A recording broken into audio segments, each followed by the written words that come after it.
사무엘상 25장은 구약성경 450페이지 또는 451페이지입니다. 사무엘상 25장입니다.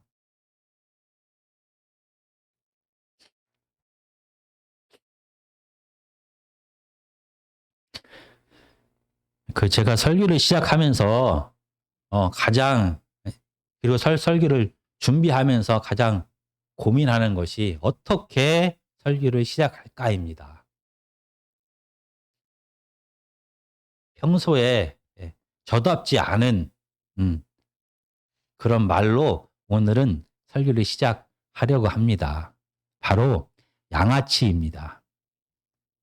이 양아치라는 말은 헌 옷이나 헌 종이를 줍는 넉마주의라는 뜻도 있습니다.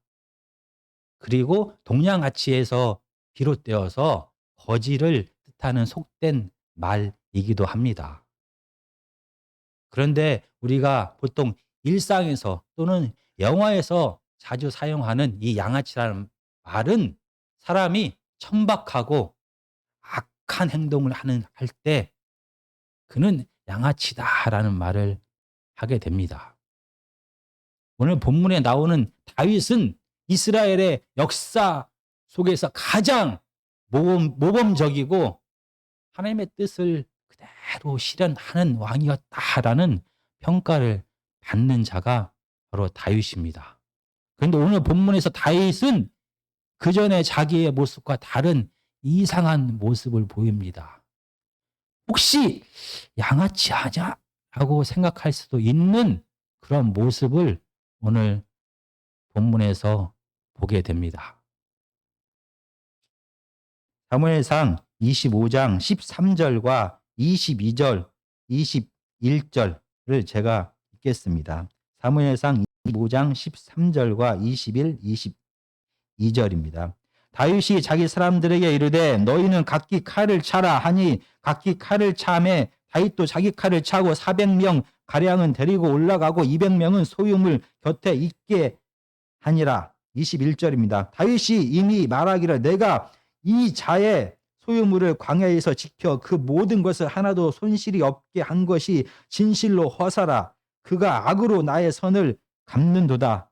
내가 그에게 속한 모든 남자 가운데 한 사람이라도 아침까지 남겨두면 하나님은 다윗에게 벌을 내리시고 또 내리시기를 원하노라 하였더라. 지금 다윗은 몹시 화가 났습니다. 눈에 살기가 가득하여서 칼을 들고 그의 부하들 무려 400명이나 이끌고 누군가를 찾아 지금 떠나고 있습니다. 다윗이 너무나 화가 나서 그의 이름도 부르지 않고 이자라고 표현된 이 사람은 도대체 누구입니까? 이 자는 다윗의 말에 의하면 다윗이 광야에서 그에게 선을 베풀었는데 이 자가 도리어 악으로 갚았다라고 말합니다.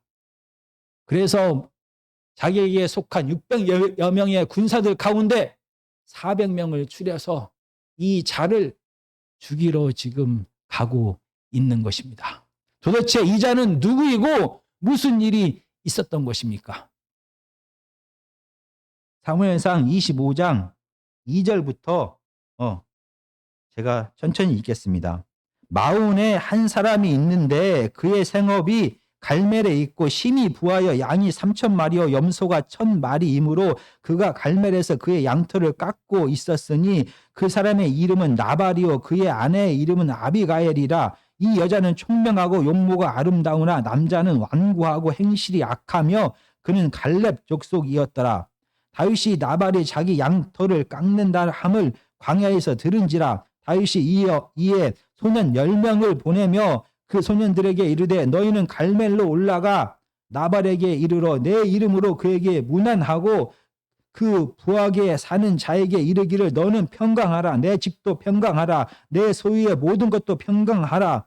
내게 양털 깎는 자들이 있다 함을 이제 내가 들었노라. 내 목자들이 우리와 함께 있었으나 우리가 그들을 해하지 아니하였고 그들이 갈멜에 있는 동안에 그들의 것을 하나도 잃지 아니하였나니 내 소년들에게 물은즉 그들이 내게 말하리라. 그런즉 내 소년들이 내게 은혜를 얻게 하라. 우리가 좋은 날에 왔은즉 내 손에 있는 대로 내 종들과 내 아들 다윗에게 주기를 원하노라 하더라.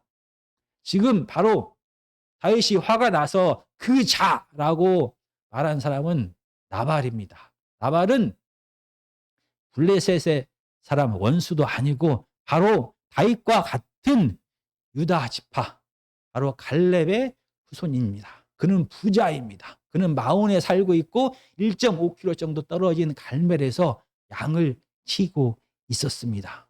그런데 다윗과 그의 부하들이 갈멜에서 이 나발의 양을 치는 목자들과 함께 있게 되고 그들을 도왔다라고 말합니다. 광야는 맹수도 많고 약탈자들도 많습니다. 아마 다윗의 부하들이 벽이 되어서, 성벽이 되어서 이 나발의 양떼를 지킨 것입니다. 그리고 지금은 바로 양떼의 털을 깎는 시기가 되었다라고 말합니다. 털을 깎을 때 주인은 엄청난 수입을 얻게 됩니다. 그래서 이 주인은 보통 큰 잔치를 베풉니다. 그래서 털 깎는데 그동안 양을 치는데 수고한 모든 사람들 다 모아서 초대하고 그들에게 풍성하게 대접을 합니다. 이 소식을 들은 다윗은 지금 바란 광야에 있습니다. 바란 광야는 이스라엘의 가장 남쪽에 있는 광야입니다. 그의 그를 따르는 공동체와 그곳에 있지만 황량한 광야에서 먹을 것이 없습니다. 그래서 다윗은 그의 소년들, 그의 부하들 10명을 나발에게 보냅니다. 멀리 갈멜까지 보내서 자기에게 먹을 것이 없으니 갈멜 광야에서 다윗의 부하들이 도와줬던 것을 대가로 음식을 정중하게 부탁했습니다. 나발은 정말로 부자입니다. 그래서 이 부탁을 들어줄만 했습니다. 그런데 오늘 본문에서 나발은 단칼에 다윗의 부탁을 거절합니다. 25장 10절과 11절입니다. 나발이 다윗의 사환들에게 대답하여 이르되 다윗은 누구며 이새의 아들은 누구냐? 요즘에 각기 주인에게서 억지로 떠나는 종이 많도다. 내가 어찌 내 떡과 물과 내 양털 깎는 자를 위하여 잡은 고기를 가져다가 어디서 왔는지도 알지 못하는 자들에게 주겠느냐 한지라. 나발은 다윗의 정중한 요청을 거절했을 뿐만이 아니라 다윗을 모욕합니다. 다윗이 마치 사울이 다윗을 모욕할 때 사용했던 이새의 아들이라는 표현을 써가면서 나는 이새의 아들이 누군지 모른다라고 말합니다. 그리고 다윗이 그의 주인된 사울 왕에게서 도망쳐 나온 노예일 뿐이다라고 말을 합니다. 그리고 다윗과 그를 따르는 무리들을 어디서 왔는지도 모르는, 근본도 모르는 노예들의 무리, 불량매들의 무리, 쉽게 말하면 양아치들이라고 모욕한 것입니다. 이 소식을 들은 다윗은 어쩌면 화가 날 만도 합니다. 선을 베푸는데 악으로 갚고 있고 그와 그의 무리들을 양아치라고, 근본도 모르는 도적대들이라고 말하고 있기 때문에 화가 날 만도 합니다. 그런데 우리가 잠시 나발의 입장에서 이 상황을 생각해 보면 어쩌면은 이해할 수도 있을 것만 같습니다. 지금 나발이 머물고 있는 마온과 갈멜 지역은 사울 왕의 힘이 여전히 미치는 지역입니다. 사무엘상 15장에서 사울 왕이 아말렉을 무찌르고 돌아오면서 15장 12절에 기념비를 세운 곳이 갈멜입니다. 그리고 사무엘상 23장 끝부분에 보면은 다윗을 쫓기 위하여 다윗이 머물고 있는 이 마온 광야를 이미 쳐들어왔던 사울입니다. 만약 나발이 다윗에게 은혜를 베풀면 이 소식이 분명 사울 왕에게 들어갈 것이고, 사울은 마음만 먹으면 그의 군대를 이끌고 와서 놉을 완전히 전멸시켜 버렸던 것처럼 그를 전멸시킬 수도 있다라고 그는 생각했을 수도 있습니다. 그리고 두 번째로 나발의 입장에서 생각하면은, 나발은 다윗과 노동 계약을 맺은 적이 없습니다. 미리 갈멜 광야에 있는 우리의 양떼를 지켜주면 내가 먹을 것과 그 싹스로 많은 것을 공급하겠습니다 라는 언약을 맺은 적이 없습니다. 바란 광야에서 먹을 것을 찾고 헤매다가 다윗의 군사들은 갈멜 지역까지 가게 됩니다. 그리고 우연히 나발의 목자들을 만나게 되고, 그는 다윗의 부하들은 선의를 베풀어 그 나발의 양떼를 지켜준 것입니다. 그렇게 선의를 베풀어 놓고 갑자기 이 선의에 대한 계약도 하지 않은 상태에서 이 대가를 지불하라라고 말하는 것은 마치 시장에서 자릿세를 뜯고 있는 양아치와 다름이 없습니다. 어쩌면 나발의 이런 입장을 다윗은 충분히 이해할 수도 있었을 것입니다. 그런데 오늘 본문에서 다윗은 정말 이상합니다. 다윗은 불같이 화를 냅니다. 그리고 이렇게 말합니다. 그의 이름을 부르지도 않고, 나발의 이름을 부르지도 않고 그를 이자라고 부릅니다. 무시합니다.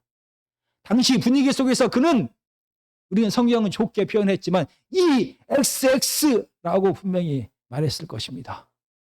거기에 더해서 다윗은 자기가 가지고 있는 모든 힘을 동원하여 이자와 나발과 그에게 속한 아무런 죄도 없는 그에게 속한 모든 남자를 다 죽여버리겠다라고 지금 죽이러 가고 있습니다. 세 번째로 그는 우리가 25장 22절에 봤던 것처럼 하나님의 이름으로 맹세를 합니다. 다윗에게 벌을 내리시고 또 내리시기를 원하노라. 경솔하게 하나님의 이름으로 맹세까지 하는 이 다윗의 모습은 참 낯섭니다. 자기가 마음에 안 든다고 이름을 부르지 않는 사람, 자기가 가진 온 힘을 다하여서 그 힘으로 원수를 갚으려고 하는 자, 그리고 경솔하게 하나님의 이름으로 맹세한 자, 누구입니까? 사울입니다. 사울은 다윗이 밉자, 자기의 사위이자 자기의 충성된 신하 다윗의 이름을 부르지 않고 이새의 아들이다라고 부릅니다. 그리고 하나님께서 사울 왕에게 주신 모든 권력을 블레셋을 향하여 쏟는 것이 아니라 자기의 자기의 원수 다윗을 향하여 쏟습니다. 그리고 사무엘상 14장 14절은 이렇게 말합니다. 사울이 이르되 요나단아 내가 반드시 죽으리라. 그렇지 않으면 하나님이 내게 벌을 내리시고 또 내리시기를 원하노라. 하나님이 내게 벌을 내리시고 또 내리시기를 원하노라. 바로 다윗이 방금 전에 한 말입니다. 다윗은 오늘 본문에서 그토록 자기를 원수처럼 대했던 이 사울 왕의 모습을 그대로 보여주고 있는 것입니다. 그리고 사울 왕처럼 원수를 갚기 위하여 자기가 가지고 있는 군대를 모아서 나발을 향하여 지금 나아가고 있습니다. 바로 이런 다윗 앞에 누군가가 다윗이 가는 길을 막고 섰습니다. 바로 나발의 아내 아비가일입니다. 아비가일은 이 소식을 듣고 그가 집에서 할 수 있는 한, 급하게 할 수 있는 모든 것을 동원하여 고기와 빵과 포도주와 과일을 잔뜩 싣고 그의 종들에게 먼저 다윗에게 나가기를 명령합니다. 그리고 자기도 나귀를 타고 쫓아갑니다. 그리고 마침내 다윗을 만납니다. 그는 낙에서 내려서 다윗 앞에 엎드려 절합니다. 그리고 말합니다. 마치 자기가 다 죄를 지은 것처럼 용서를 구합니다.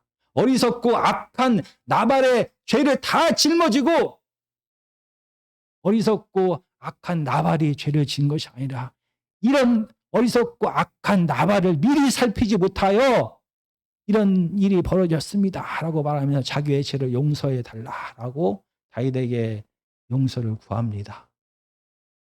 그리고 나서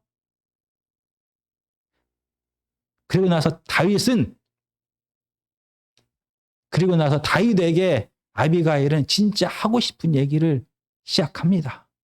겸손하게, 그러나 용기를 가지고 떨리는 마음으로 엎드려서 그는 다윗을 향하여 이렇게 말합니다. 바로 다윗은 하나님의 기름 부음 받은 자입니다.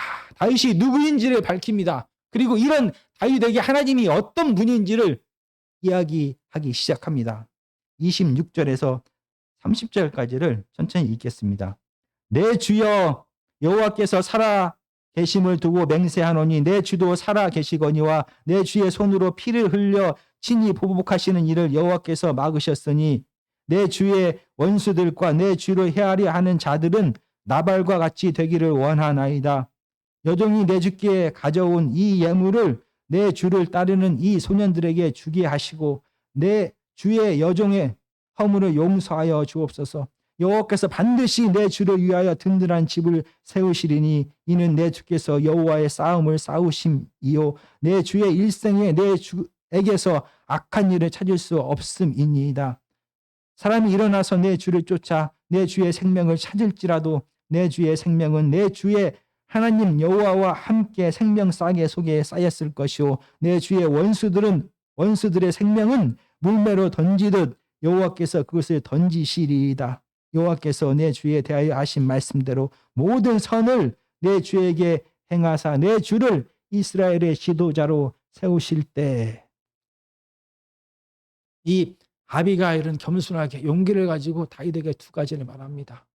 바로 당신은 하나님의 기름 부음을 받은 자입니다 라고 말합니다. 내 주여 참으시옵소서. 내 주는 하나님의 기름 부음을 받은 자입니다. 하나님의 기름 부음을 받은 자는 자기의 원한을 풀기 위하여 하나님께서 주신 그 힘을 사용하는 자가 아닙니다. 자기의 원한을 풀기 위하여 손수 모든 힘을 다하여 원수를 직접 징벌하는 자가 아닙니다. 하나님께서, 재판관 되신 하나님께서 다윗의 사정을 잘 알고 계시니 하나님께서 심판하실 것입니다. 당신은 하나님이 아닙니다. 당신은 하나님께 주신 모든 것을 자기를 위하여 사용하는 자가 아니라 하나님을 위하여 싸우는 자입니다. 이스라엘을 위하여 싸우는 자입니다. 제발 당신이 누구인지를 기억하시옵소서 라고 아비가일은 다윗이 하나님의 기름 부음을 받은 하나님의 사람, 하나님의 뜻대로 생각하고 말하고 행동해야 될 하나님의 기름 부음을 받은 하나님의 형상임을 강조합니다. 그리고 두 번째로 이 다윗을 택하여 기름 부은 자가 바로 하나님이시고, 이 하나님이 변함없이 다윗을 간섭하시고 보호하시고 지키시고 이끌어서 마침내 이스라엘의 왕으로 삼으실 것입니다 라고 고백합니다. 내 주여 다윗이여 두려워하지 마십시오. 너무나 많은 적들이 지금 당신을 향하여 나아올지라도 두려워하지 마십시오. 너무나 많은 무서운 적들이 당신의 목숨을 찾고 있을지라도 두려워하지 마십시오. 끊임없이 반복되는 이 광야 생활에서 생계가 두려울지라도 두려워하지 마십시오. 바로 당신을 택하여 기름 부으신 그 하나님께서 당신을 생명 보자기에 꼭꼭 싸서 지키실 것입니다. 그리고 당신이 보기에 너무나 커 보이는 저 원수들은 하나님께서 물맷돌로 던져서 멸하실 것입니다. 너무나 커 보이고 두려워 보이는 골리앗을 하나님에 대한 온전한 신뢰를 통하여 두려움을 극복했던 그때를 기억하여 주십시오. 하나님은 여전히 살아계십니다. 하나님은 분명히 다윗을 향하여 계획된 모든 것들을 다 이루실 것입니다.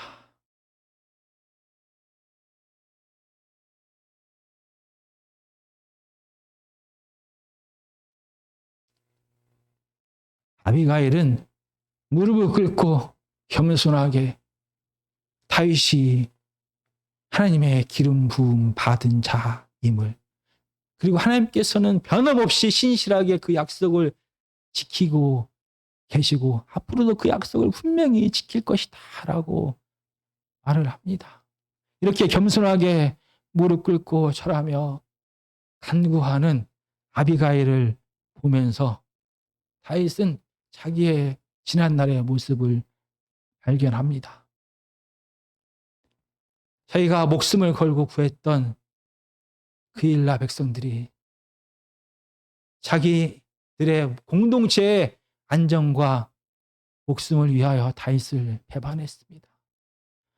이 뼈아픈 배신감을 안고서도 다윗은 하나님 앞에 엎드려 간구했습니다. 하나님의 뜻이 무엇입니까? 자기를 죽이려 하고 이렇게 자기가 가지고 있는 모든 것을 다 빼앗아 광야 생활을 하게 만든 사울 앞에서 그는 엎드려 절했습니다. 그러면서 제발 사울 왕이여 하나님의 기름 부음을 받은 자의 모습을 회복하여 주십시오라고 엔게디 광야에서 절했던 다윗입니다. 비록 그일라 백성들이 배반했을지라도 다윗은 오히려 그일라 백성들의 생명을 귀하게 여기고 그들을 이해하고 용서했습니다. 다윗을 죽이려고 하는 사울 왕에 대하여도 그를 용서하고 이해하고 여전히 이스라엘의 왕으로 그를 대접했습니다. 그런 다윗 왕의 모습을 이 겸손하게 무릎 꿇고 있는 아비가일을 통하여 보게 됩니다. 그런데 지금 다윗의 모습은 어떠합니까? 이 겸손하게 무릎 꿇고 있는 연약한 여인 앞에서 그는 칼을 차고 기세가 등등하게 서 있는 자기의 모습을 봅니다. 그는 예전의 다윗이 아닙니다. 아무리 나발이 엄청나게 그를 모욕했을지라도 그일라 백성처럼 다윗을 배반한 것은 아닙니다.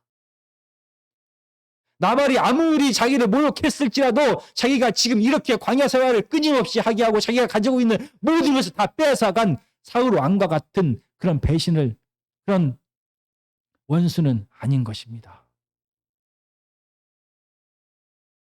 그일라 백성을 용서했던, 사울 왕을 용서했던 그 다윗은 어디 가고 자기를 모욕하고 자기에게 적대감을 드러내는 나발을 죽이기 위하여, 나발만이 아닙니다. 나발에 속한 아무런 죄도 없는 모든 남자들을 다 죽이기 위하여 그는 지금 칼을 들고 하나님께서 그에게 주신 모든 힘을 사용하고 있는 것입니다. 도대체 그 겸손하고 온유하고 하나님을 인정했던 그 다윗은 어디로 가고 지금은 한 여인 앞에서 양아치가 되어버린, 한 여인 앞에서 사울처럼 되어버린 그의 모습만이 남아있는 것입니까? 겸손하게 무릎 꿇고 있는 아비가일을 통하여 왜 예전의 모습을 잃어버렸는지를 다윗은 깨닫게 됩니다. 그런데 지금 다윗은 정의롭지도 않습니다. 그런데 지금 다윗은 긍휼이 없습니다. 왜냐하면 다윗에게는 하나님이 없습니다. 하나님의 형상, 하나님의 마음이 사라져버린 다윗 안에는 거짓이, 분노가, 안갚음이, 조급함이, 자기 자신만이 가득 차 있습니다. 그래서 그는 공평하게 상황을 볼 수도 없습니다. 다윗, 사울을 용서하고 그일라 백성을 용서했던 그 긍휼의 마음도 하나님께서 주신 마음이기 때문에 그에게는 없습니다. 오직 그의 마음에는 사울과 같은 분노가 살기가 합니다. 하나님이 사라져버린, 하나님이 없는 다윗의 마음을 다윗은 아비가일을 통해서 보게 된 것입니다. 이렇게 무릎 꿇고 다윗이 누구인지, 하나님이 누구인지를 간절히 찾기를 원하는 다윗을, 아비가일을 통하여 다윗은 하나님을 보게 됩니다. 하나님을 배반하고 하나님의 뜻대로 말하고 행동하지 아니하고 자기의 감정이 이끄는 대로, 자기의 생각대로 지금 복수하러 쫓아가고 있는 다윗입니다. 그럼에도 불구하고 하나님께서는 여전히 다윗을 사랑하고 계셨습니다.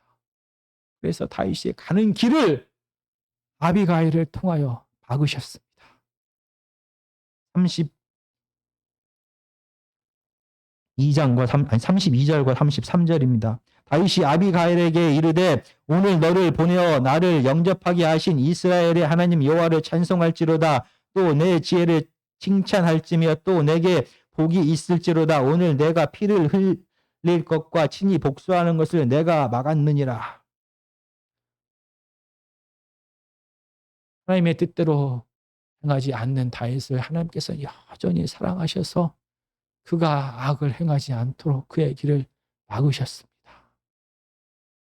변함없이 다윗을 사랑하시고 보호하시고 가장 선한 길로 인도하시는 이 하나님의 사랑의 마음을 다윗은 보게 된 것입니다. 그의 마음이 악이 가득하여서 하나님께서 말씀하시는 것을, 하나님께서 주시는 감동을 다 듣지도 못하고 잃어버린 이 다윗을 향하여 하나님은 그를 포기하지 아니하시고 아비가일을 보내서 다시 그의 마음을 회복하게 하신 것입니다. 다윗은 원래 하나님과 함께했던 하나님의 마음을 회복하게 됩니다.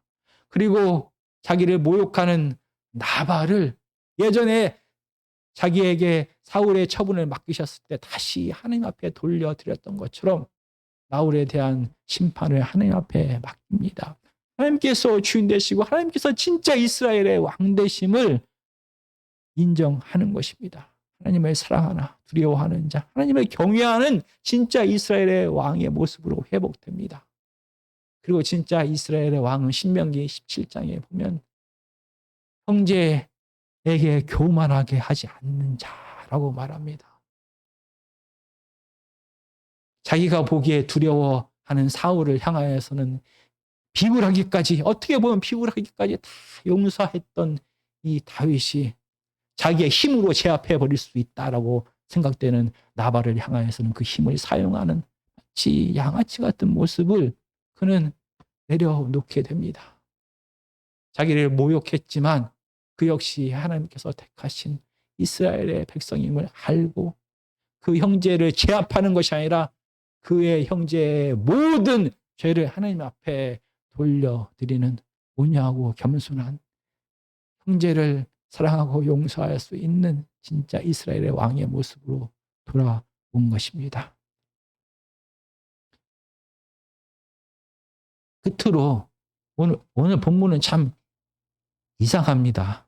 왜 다윗은, 그렇게 하나님을 경외하던 다윗이 그의 마음속에서 하나님이 사라져 버린 것일까요? 무엇이 그토록 그로 하여금 생명 걸고 하나님의 뜻대로 행했던 다윗의 삶을, 다윗의 마음을 바꾸어 놓았을까요? 본문은 구체적으로 말하고 있지 않습니다. 그러나 우리는 추측할 수는 있습니다. 사무엘상 25장 1절입니다. 사무엘이 죽음에 온 이스라엘 무리가 모여 그를 두고 슬피 울며 라마 그의 집에서 그를 장사한지라. 다윗이 일어나 바란 광야로 내려가니라. 다윗을 택하여 기름 부은 자, 선지자 사무엘입니다.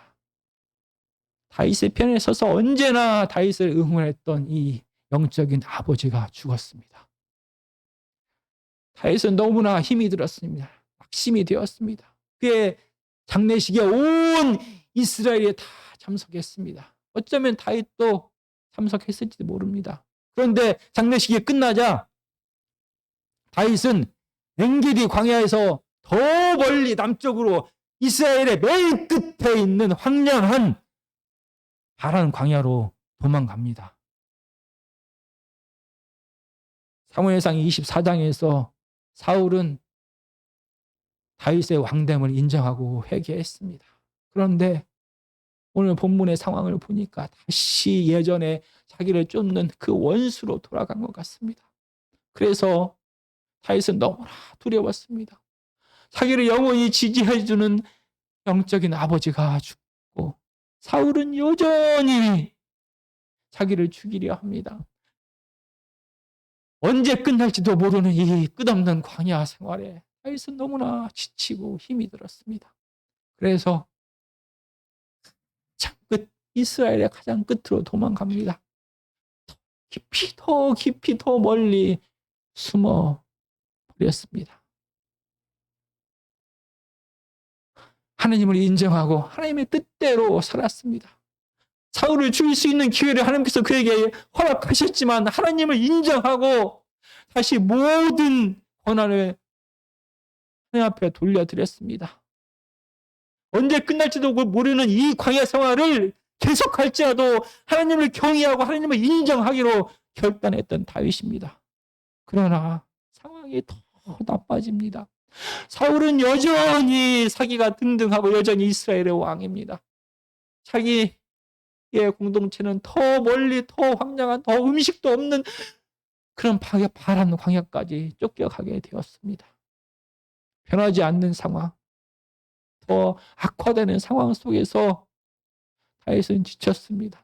어쩌면 하나님이 원망스러웠는지도 모릅니다. 이 상황을 다 보고 계시는데 자기가 얼마나 힘든지 얼마나 하나님 앞에 충성하고 있는지 그럼에도 불구하고 하나님을 인정하고 용서하고 하나님의 뜻대로 살려고 얼마나 발버둥 치고 있는데 전혀 변하지 않는 이 상황을 지켜만 보고 있는 하나님이 원망스러웠는지도 모릅니다.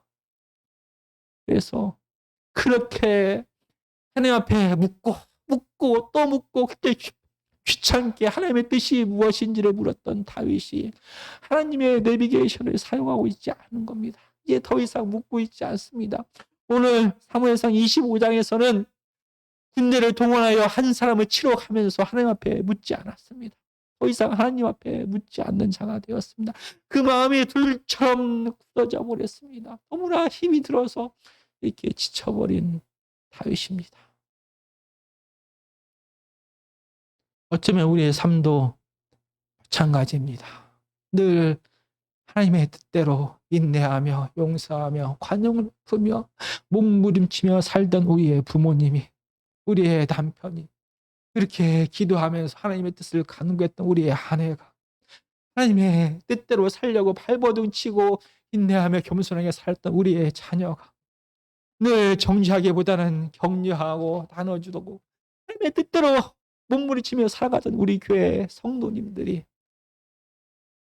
하나님의 뜻이다라고 말하며 심지 굳게 끝까지 인내하며 용서하며 기대하며 말씀을 전하던 하나님의 종들이 어느 날 갑자기 변해버릴 수가 있습니다.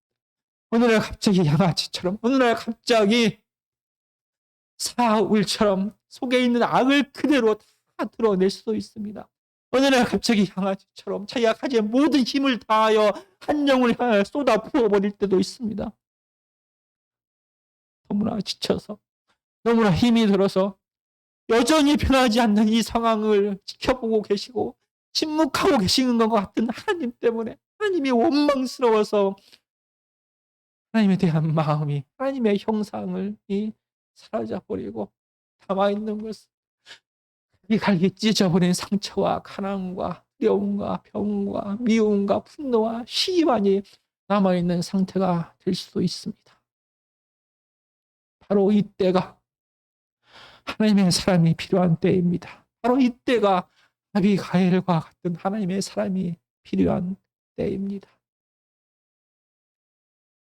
겸손하게 무릎 꿇고 그를 정죄하거나 비난하는 것이 아니라 당신은 하나님의 사람입니다. 당신은 하나님의 기름 부음을 받은 하나님의 종입니다. 당신은 하나님의 뜻대로 행해야 될, 하나님의 뜻대로 생각하고 말하고 행동해야 될 하나님의 자녀입니다. 용서하고 이해하고 더 참아주고 하나님께 주신 모든 것을 나와 내 가족만을 위해서 사용하는 것이 아니라 내 원수를 위해서도 베풀고 인내해야 될 하나님의 자녀입니다. 라고 하나님의 살아계심을 드러내야 될 아비가일과 같은 자가 필요할 때입니다. 광야 생활에서는 비난하는 자, 정죄하는 자가 아니라 사랑하는 자, 인내하는 자, 용서하는 자, 끝까지 몸부림치면서 나눠주는 자, 서로 위로하는 이런 아비가일과 같은 자가 필요합니다. 다윗이 힘들 때마다 하나님께서 이런 하나님의 사람들을 보내셨습니다. 그일라 백성들이 배반하고 자기와 같은 10지파가 자기를 배반했을 때 다윗은 정말로 힘이 들었습니다. 다윗은 정말 이 광야 생활을 끝내고 싶었는지도 모릅니다. 그냥 외국에 나가서 도망가고 하나님께서 주신 이 사명을 벗어버리고 싶었는지도 모릅니다. 그때 이 광야에 하나님께서 요나단을 보내셨습니다. 23장 16절 17절은 이렇게 말합니다. 16절과 17절입니다.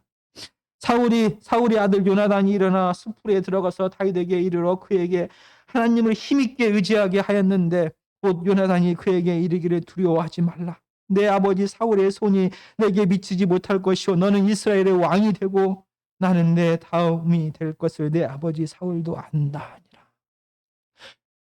너무나 힘들고 지쳐서 하나님께서 주신 사명을 다 놓아버리고 그 마음속에 하나님께서 주신 마음을 다 잃어버리고 죄성이 가득하여 악으로 깡으로 분노하며 시기하며 날카롭게 원망하면서 살아갈지도 모르는 다윗을 향하여 하나님은 요나단을 보내서 하나님 아래 구하라. 하나님께서 분명히 너를 지키시고 입히시고 가장 선한 길로 인도하여 그 약속을 반드시 지킬 것이다 라고 위로했습니다.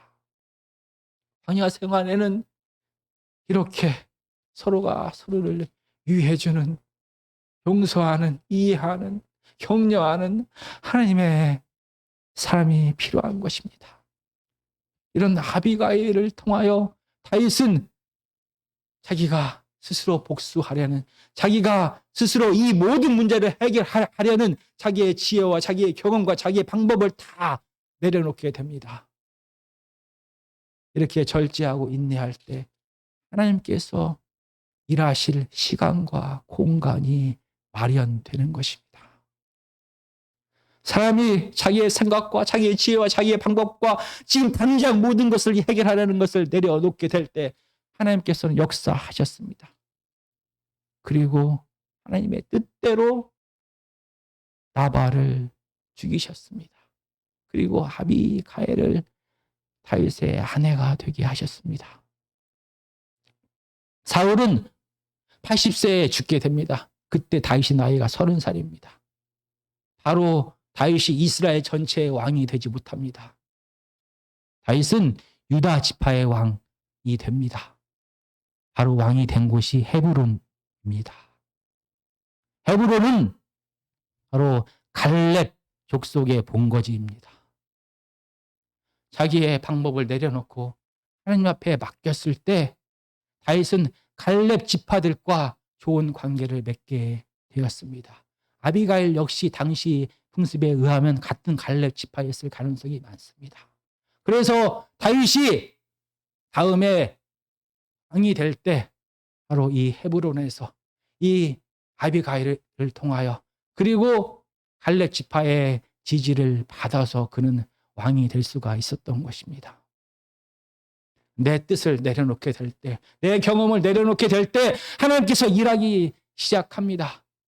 하나님께서 그 뜻을 분명히 이루실 것입니다. 광야를 살아가는 저와 여러분들은 서로가 서로에게 아비가일처럼 위로하고 격려하고 하나님의 사랑을, 하나님의 모습을 드러내는 삶을 살아가기를 간절히 원합니다.